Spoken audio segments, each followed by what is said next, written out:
Hello and welcome to this video on how Mould is growing in Tokyo's rail network, and this is despite everything saying it should not happen, and some weird lessons we can extract from it. Now, we're talking about mould and in the context of the Tokyo rail network, but actually it's called a slime mould, and no, it's not a weird anime character, but it's specifically a species called Physarum polycephalum, and it's not a fungus, despite the common name used for it. But it's a type of single-celled protist known as a myxomycete, or plasmodial slime mold. It behaves like a giant amoeba. It's capable of moving, foraging for food, and forming very complex networks without any brain or centralized nervous system. It's like a politician, except unlike a politician, we actually get something out of this. In fact, what we got out of this was in 2010. A relatively groundbreaking experiment demonstrated how this organism could spontaneously recreate a highly efficient network, which, given the name of the video, is going to resemble Tokyo's extensive rail system. What it includes is subways, commuter lines, and high-speed rails connecting the metropolis and surrounding cities.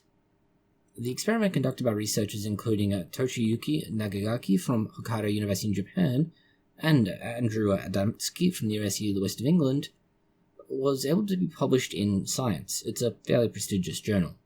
It captured global attention for showing how a fairly simple biological entity could solve sophisticated engineering problems by following self-organization systems. The experimental methods were fairly simple in some ways. What they did was, set up the slime mold's ability to optimize into a network. The researchers created a fairly controlled environment, mimicking geography and urban layouts around Tokyo. Then, what they did after this in a step-by-step process was, geographic simulation. They used a petri dish or agar plate as the base. The plate represented the Kanto region of Japan with Tokyo at its center. Then, to simulate natural barriers like mountains, lakes, and the ocean, which obviously would influence real-world railway planning, and therefore make plans or designs impractical, they exposed parts of the plate to bright light. The slime molds would otherwise avoid this light, so this is effectively creating the same phenomena, but using a, completely different process. It's not really practical to try and recreate geography in full in this case. It forced the organism to navigate around these, just as a human engineer has to, for the most part, when looking at terrain and accounting for various features in that.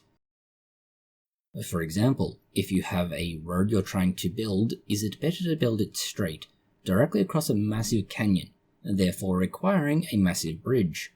Or design the road to go 10 minutes out of its way and not require construction of a bridge at all? The encouragement for this, and obviously the intention to make it grow out, was by placing food, oat flakes. This is a favorite food source for polycephalum, and placed at 36 strategic points on the plate. This positioning corresponded to major cities and population centers in and around Tokyo, such as Yokohama, Chiba, Saitama, and so on. Saitama is in the city, not the character. The central oat flakes obviously represented Tokyo itself, where the slime mold was initially introduced. From here, you introduce slime mold obviously. You need that in order for this to work. A small piece of the slime mold plasmodium, that's its active and foraging stage, which is a yellowish vein-like mass, was placed at the Tokyo position. This is your initial central population, and from that, plasmodium can grow up to several centimeters per an hour. From here, it's able to do so extending what are called pseudopods, temporary projections, and these explore its surroundings. With now having the plate inoculated with the particular microorganism, you can watch and see what happens. And you need to watch for quite a while, because the growth process is slow. Sure, it can grow several centimeters per an hour, but that's under ideal conditions. In this case, it took approximately 26 hours for the slime mold to spread out in all directions and form its dense, mesh-like web of tubes filled with the flowing protoplasm. Its cytoplasmic equivalent, basically. This initial phase is exploratory, and the mold covers the areas to locate the food sources, those oat flakes.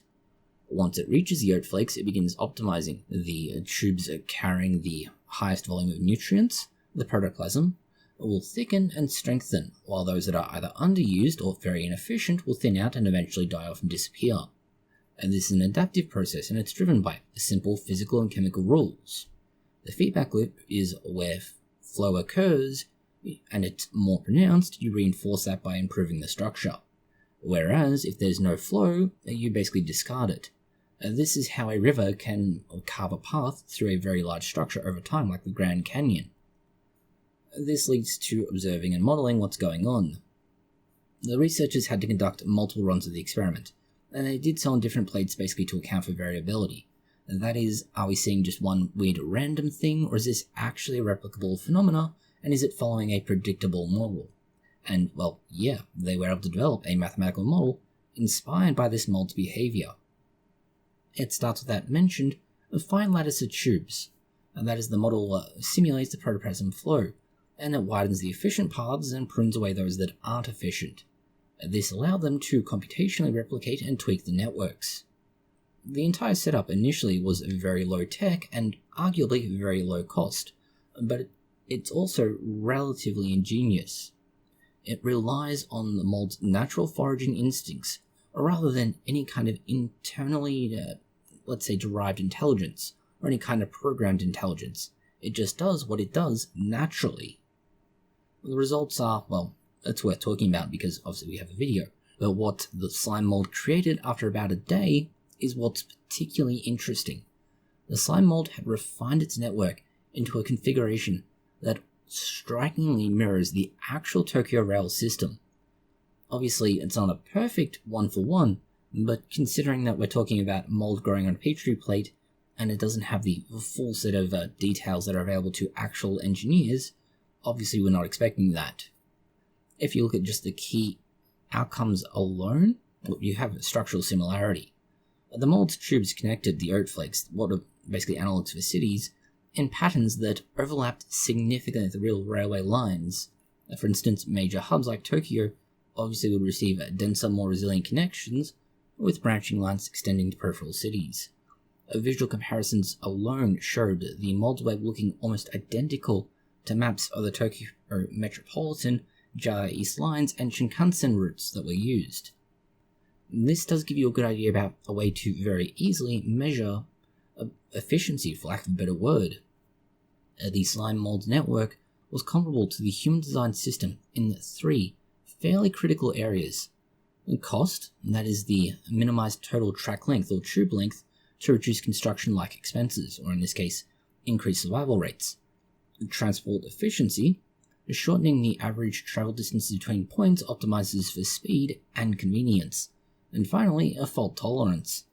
There's a certain amount of included redundancy or alternative paths that maintain connectivity even if one link failed, making the network resilient to disruptions like earthquakes or maintenance in the form of a track, and some postdoc or even research student accidentally knocking the light just slightly off from where it should be, causing the track to be destroyed by light.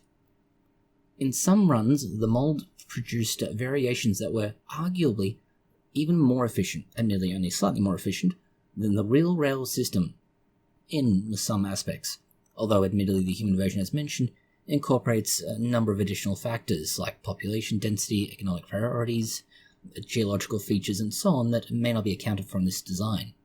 But overall, Mould achieved this without any awareness of the actual global layout.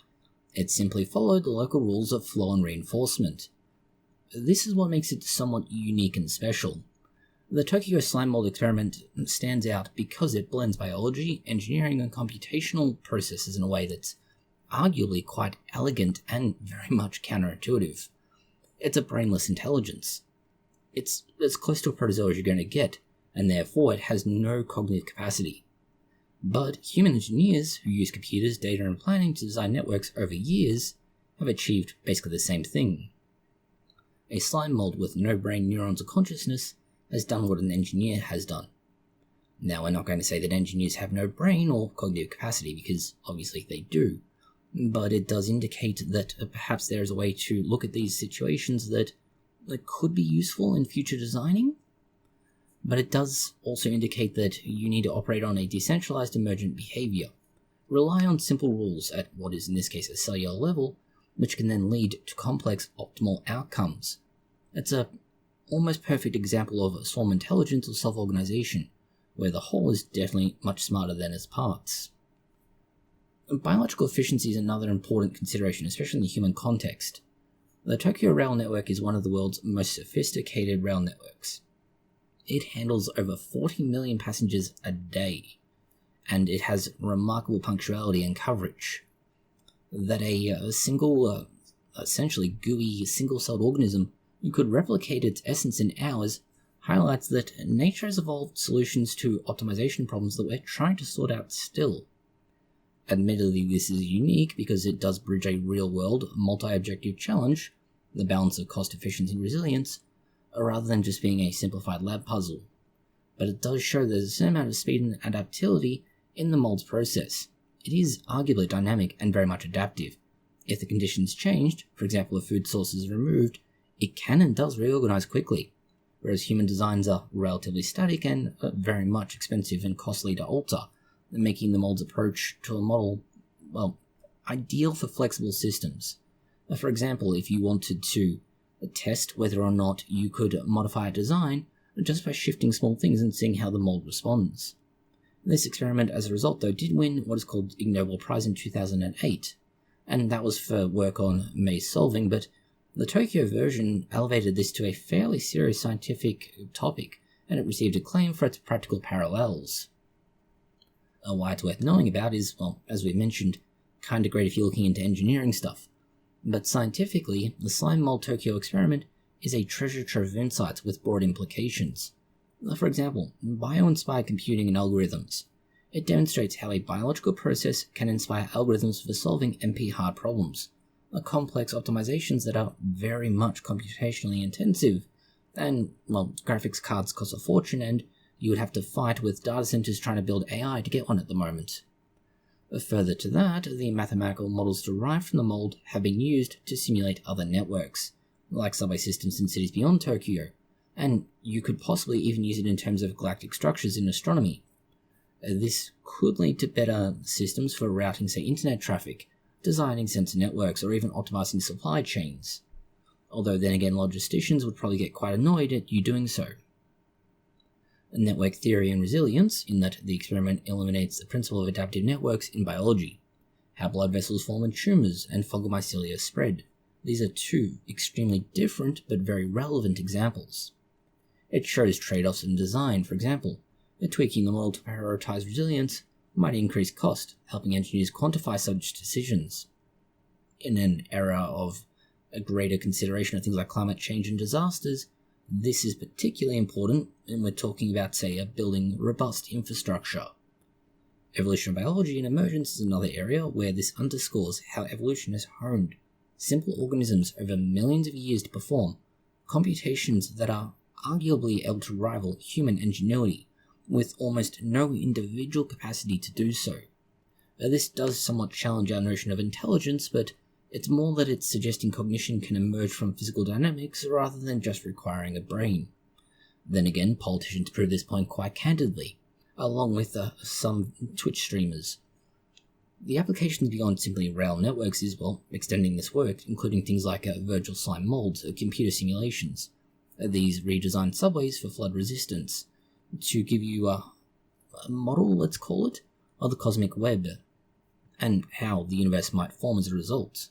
It's also going to influence fields like, say, robotics for swarm bots, medicine for tumor vascularization, and ecology for understanding how invasive diseases and species can spread. In essence, knowing about this experiment highlights the power of what is very much an interdisciplinary science, a humble slime mold that teaches us about the efficiency, adaptability, and hidden intelligence in nature, potentially providing some revolution into how we design the future, and certainly how we understand the past. Thank you for watching this video. If you found it interesting, consider liking, sharing, and subscribing. And please do post any comments, questions, or suggestions you have below.